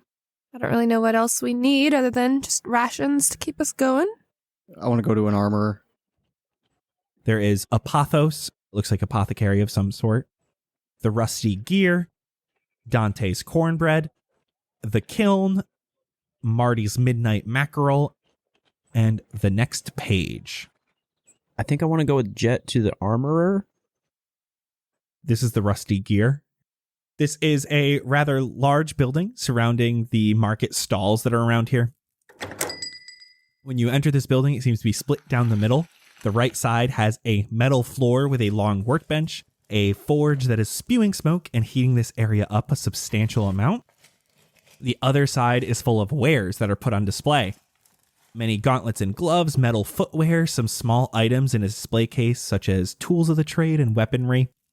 Bookcase further in the back full of blueprints and scrolls, which sit next to an easel with an active painting on it of a foresty area with thatched roof houses in the foreground, which seems unfinished. Over by the forge, you see a tall, sturdily built half-orc with dark olive green skin. She has a softer edge to her jawline than other orcs, has small tusks at the edge of her mouth that protrude from her lower jaw, and pointy ears with a bunch of metal-worked jewelry on them. She also dons a metal glove on her left hand. She's currently forging something as you walk in. She's got steampunk-type goggles with red filters inside. And as you come in, she puts them up onto her forehead before talking with you, and she lays down this metal rod that has a copper sheen and 3 extrusions coming out the end. Hello. May I help you?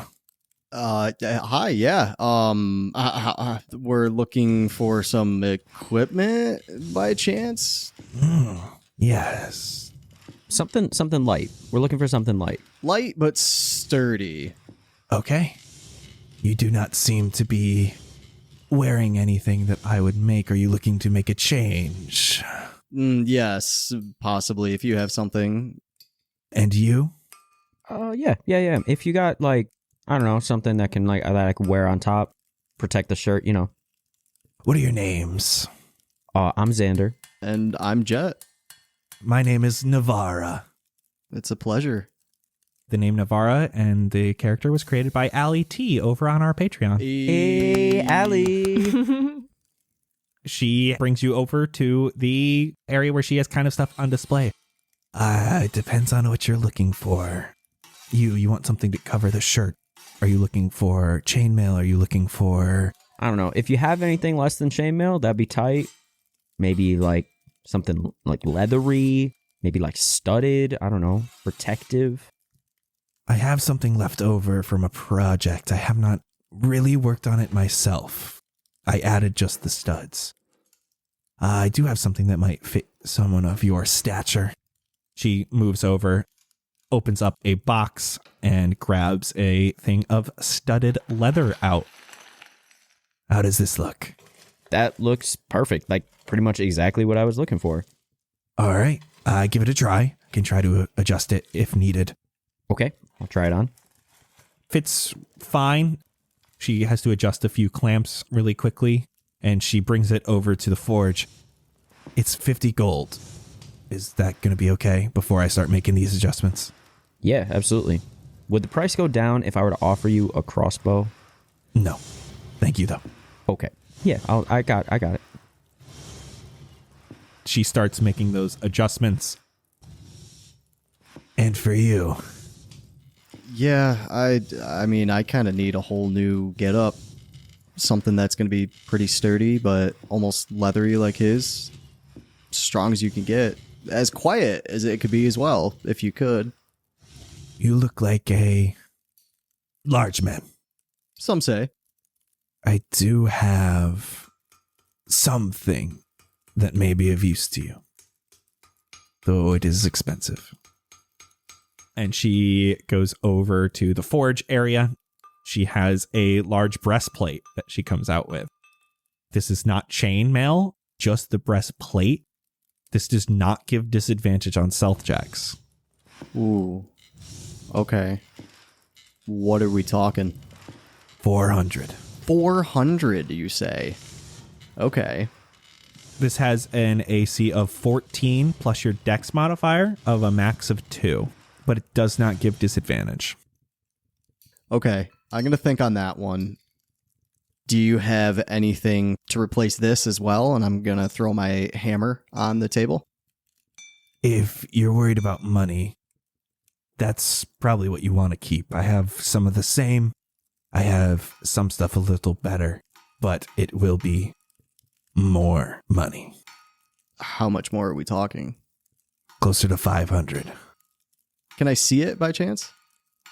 She goes back to a separate room, comes back with a large, long warhammer. The top of it is much smaller than the one you have now. It almost looks like a little bit lighter, like you'd be able to move it faster. It has a almost like anvil head shape, the top of it, and it's got carvings on the side. They don't seem to be of anything. It more just looks like intricate design. She puts it down. Yeah, I want to grab it and just inspect it. This is a +1 magic hammer. Whatever your to hit bonus would increase by 1, as well as every damage you do would increase by 1. Okay. As you're kind of contemplating, you see a small, big-headed robot starts walking out from the back of this shop. It has big yellow eyes that kind of emote a little bit. Petey, here we go. This thing she was working on earlier, she grabs, and you now notice that it is a robotic arm. It's a small copper robot about the size of a human child, and Navarra puts this metal rod to his shoulder and affixes it with him now that it is cool. This robot keeps emoting with its eyes, but not able to make noise. She shows you a few more things, just so you know what else there is. There's also an option for a chain shirt, and it does not give disadvantage. It is less AC, though. It is 13 plus a dex mod of 2. So there is the option for just wearing like this chain shirt, and that would be 50 gold. Yeah, I think I'm going to go with that. She has to make a few adjustments. The area around the armpit was way too tight when you first put it on, so she adds a few links there, and it's relatively quiet. How many of those robots do you have? Just the one, my little Petey. And she gives him a pat on the head. Is he by chance for sale? Oh, no. No. I couldn't let you get him into trouble. If I let you drop him down a large chasm, I couldn't help myself. Okay, all right, fine. Are you interested in the hammer? Yo, we can't forget that we got to save our money for, wink, wink. Yeah, I know. Do you mind if we talk this over real quick? I'm in no rush. I will be here. We'll be right back. She does give you the chain shirt in the meantime, because you have paid for that, correct? Yes. So you gave her the 50 gold for the chain shirt. Xander has his studded leather for the 50 gold. Oh, yeah, before I walk out, not to knock down the price or anything, but do you have any use for this leather belt that I've been wearing around my chest? I don't know. It's just some extra leather. I'm happy to take donations, but I can't be purchasing materials I don't have plans for yet. Tight. And I toss it on there because I don't want it in my inventory. I want to point at Navarra's goggles and ask, are those just for protection or are they special? Mostly protection, though they do help me see a little further in the dark. Oh, that's so cool. Where'd you get them? I made them. You made them? Yes. Do you sell any here? I don't have any in stock. It would take me a few days to make. Okay. How much do you think you would? I don't even need this personally. I can see in the dark, but my friends. A lot.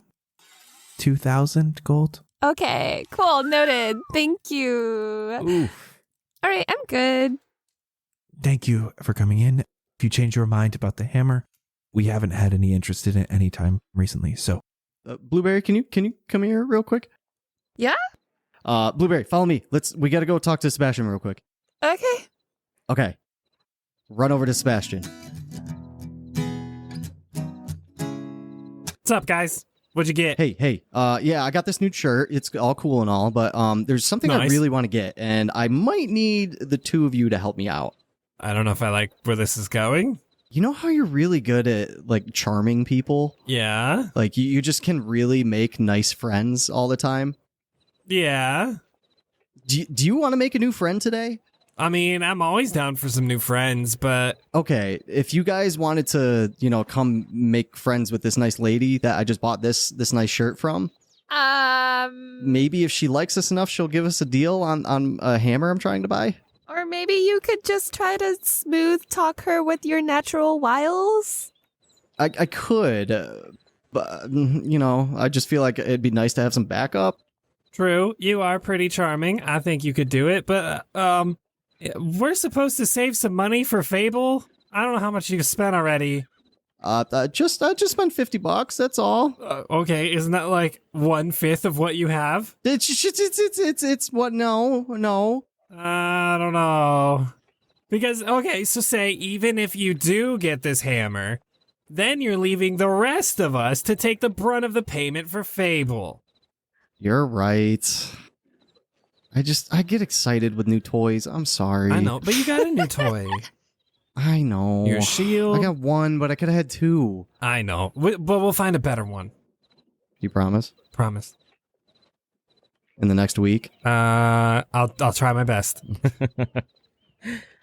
While they're having their conversation outside, I just want to be like chatting with Navarra, just because like I haven't talked to a shopkeep in a while. Oh my god. So Navarra, you want to see something kind of cool? And I'll pull out my camera and I'll take a picture of the robot, and then I'll like turn the viewfinder to it and be like, "Yo, check it out." Oh my God. Petey immediately is jumping up and down, turning around, and see his eyes keep changing from like super happy to like excited. He keeps on trying to do like different poses. He's trying to get on both hands and doing like a headstand, and he's trying to like hold it for as long as he can while he tries to get you to take another picture. Mm-hmm. I'm just snapping away. I got 2,000 gigs in this SD card. Yeah, I just thought that would be kind of cool. I thought like cute little robot dude. He has a blast. He absolutely loves it. Sweet. Yeah. No. Thank you for the thanks for the hookup, my dear. And I'll go for a handshake this time. Just a handshake. Appreciate it. Which hand are you using? I wanted to say left now that I've thought about it, but the immediate reaction is with the mitten. So. I have one of those too. Her gauntlet actually almost looks like a mitten. It's got a thumb and like two large fingers on it. She uses her regular hand to grab the mitten. Thank you. Thank you. You have a wonderful day. She gives him a little nod, almost like a little curtsy, as she puts her goggles back on and goes back to the forge. And I'll walk out. Yeah. Head back out to the others. Xander, were you chatting someone up? Yeah, and it's been a while since I've been able to talk to like a cashier kind of person. Like I usually just like hang out with them and like talk for a bit. True, I feel that. Yeah, you gotta create that rapport. Even if I never come back here, gotta have a homie that likes me. Yeah, it was that Navarra chick, right? Jett was telling me about her. That's cool. Well, we can always come back because she's not. Nope, you gotta say it. She's what? She's not that far away. That's really bad, and I love it. I love how bad that is. Is there anything else you want to do around the market? Did Blueberry want potions? Yeah, I mean, I already have one, but I feel like it's probably good to just have one extra. I'll try to find one regular healing potion. Yeah, 50 gold from some dude in Apothos named Frank. That's just like your go-to name, isn't it? Yeah, I'll take one. Thanks. Let me be Frank. You look amazing today. Oh my god. I fucking knew that was what it was gonna be. Is any chance? I'm actually, I was really hoping to get my friend something special this afternoon going shopping. So if there's any way I could get a discount on this. Darling, I was kind of just being nice. Okay. No, it's fine. It's cool. If you buy 2, I'll give a little bit off each. It's okay. You're just not as frank as I thought you were. So I'll just take 1. Thanks. And you're not as pretty as I said you were. That's exactly what I was saying. You weren't being frank. Cool. This sucks. My name's Kevin.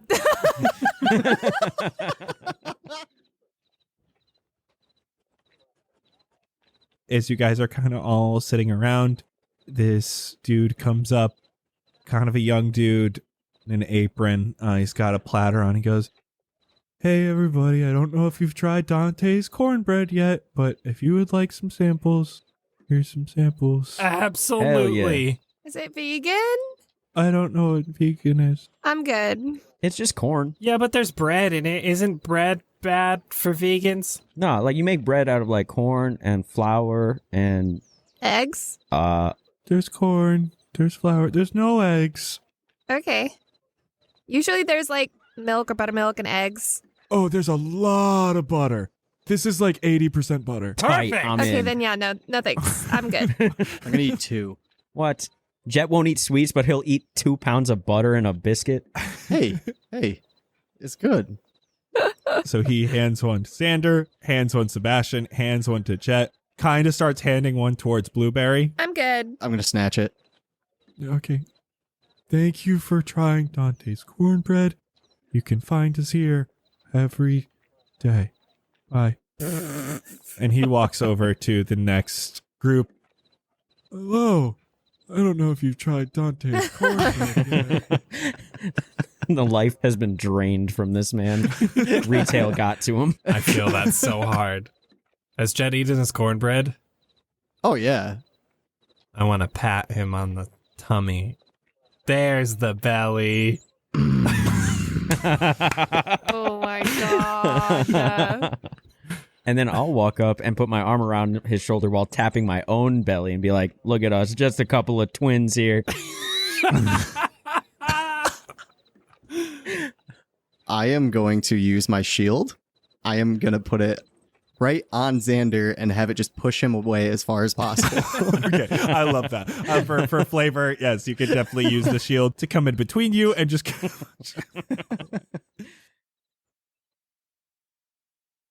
You head back to Zephyr. He finishes up locking up his boats, feeds the fish, closes the door. He starts bringing you the opposite direction of Pasture, going east. You walk for a little bit before arriving at a small farmhouse where there's a large wagon with 2 oxen tied up, eating from a trough. This is us. The wagon itself is relatively big, though fitting 5 of you is still going to be like a little rough. Not everyone's going to be like able to lay down at the same time. There are large hay bales on the wagon to sit on, as well as some boxes full of what smells like preserved fish. All right, it's going to take us a few days to get to Elverath. We got 1 stop on the way, but we're going to make camp out in the forest and then in the mountains, so be prepared to get a little cold, okay? Okay. I'll try to help speed us up for 2 hours anyways, till I run out of wild shapes. I'll turn into another ox. Okay, great. Yeah, you turn into an nice. ox. He's able to fashion a little makeshift harness since the other 2 are kind of already in the harness, but you're able to speed you guys up for a little bit. Just 2 hours till I get another short rest. So you finally get on your way from Pasture, leaving it hopefully in the hands of people who will make it a better place. You start heading on the pathway north and then northwest. At the start, you finally get to see the top of the giant bridge leading up to Valorith. You are following a large road, and you can see this road follows the coast, where there are huge dock systems along the curved edge of the sea, and many carts bringing things up to Valorith. The oxen aren't the fastest animals, though with Blueberry's help, you're a little bit quicker, but it takes some time to move distances compared to cars like you were used to. You pass a major fork in the road with a sign leading further west labeled Dewford. but you continue on northward. Zephyr is rather quiet during this time, and the sun begins setting off to the west. And for today, that's a wrap. Beautiful. Let's go. Hell yeah. End of an era. Goodbye, everyone. Bye. Were you doing Ooh. like the Ed, Ed and Eddie exit? That was good. Hey, you. Yeah, you. I've got a question for you. What are your thoughts on destruction, mayhem, and a crazy mystery about a plague wiping out all of Fendrea? Okay, yeah, I figured you'd like that. It's pretty dope. Now, what about murderous rampaging goats breaking into a human cast party? Absolutely ridiculous, right? Yeah, because it is. That is why you need to head over to patreon.com/castparty and check out our bonus content in the After Party, a monthly D&D related one-shot adventure. Our lovely Anna Brisbane just ran us through one of the brand new Candlekeep mysteries involving a 16th level fungal plague mystery, which is out right now. If you're looking for a more serious, compelling, stressful, and dark adventure from the Cast Party crew, this is it. A 2-part adventure featuring over 3 hours of content in part 1 alone that is available now. Now, if combat, death, zombie mushrooms, a literal angel, and spectral ghost knives being thrown about aren't your thing, don't worry. We've got one-shots for everybody. Like April's The After Party, where we all ran through a Grant Howitt 1-page adventure called Goat Crashers. It's exactly what you think it is. It's the party, as random goats, crashing a human cast party. Now, there's still some death, maybe a lot, but like in a ridiculous, hilarious, absolutely nonsensical way. All these and so much more can be found at patreon.com/castparty. You'll also get access to our community Discord and live listening parties we do for the release of every Cast Party episode. We're listening with patrons right now. Jatoba was thinking about hitting up bowling after, you in? And you'll also get access to behind the scenes episodes, where we chat about the insider info on each Cast Party episode with a bunch of derailed nonsense in between. So head on over to patreon.com/castparty to become an official part of our cast and crew for bonus content, discounts, merch giveaways that we do at the end of every single Cast Party episode. Speaking of, this week's merch giveaway winner is Dubword. Dubword, you've picked out your clothes, man. They were just put into production. Don't you worry. If you want some Cast Party merch of your own, head on over to cast-party.myshopify.com. Thank you all so much for listening, and we'll see you in 2 weeks for a brand new episode of Cast Party. See ya! I find it really funny that Nigel's icon is just like some dude. It's Fred Durst Fred from Durst. Limp Bizkit. It's just Fred Durst. Yeah, it's just Fred Durst. So that image is actually what I based Xander's image off of, and that's from one 5-second scene from a music video from 2004. Mm-hmm. So you have Fred Durst and then a rock on a boulder. It's not just a boulder. It's a rock. It literally all of you at the same time.